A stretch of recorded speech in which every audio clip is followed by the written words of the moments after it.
Hello, I'm CeeCee.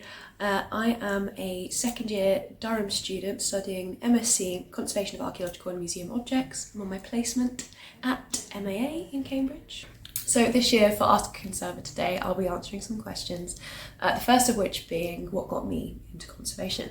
So for my undergrad, I studied ancient, medieval and modern history. And I had the most amazing lecturer, Dr. Caroline Barron, and I took her modules every year, and they were really focused on material culture and material history, specifically ancient history.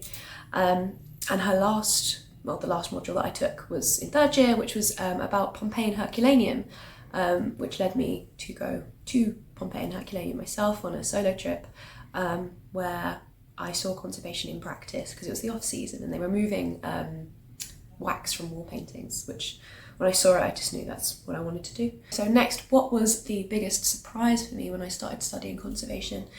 I would say probably the kind of morality, ethics, philosophy side of it. I don't think I'd really considered it. I think from the outside, when you hear about conservation, if you hear about conservation, it seems kind of just like a adult puzzle making, puzzle solving, which is kind of how I thought of it. But actually there's so much really intense thought and these discussions that kind of change your thinking. I know that I consider a lot more things than I used to, especially kind of impacts and why I'm conserving.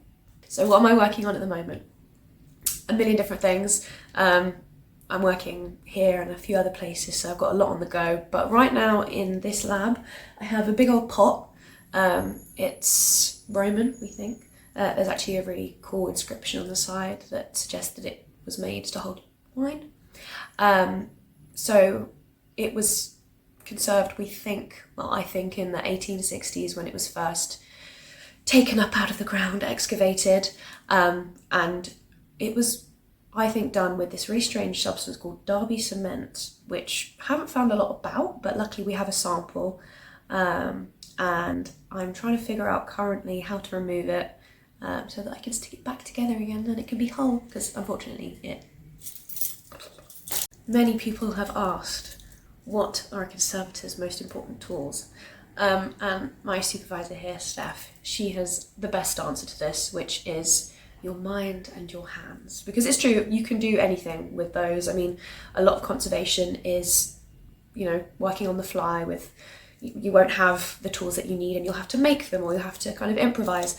But when I'm in the lab, my actual favourite tools, I would say, is one of these. It's great for anything from mixing paint, for painting, and then getting under things, it's nice and thin.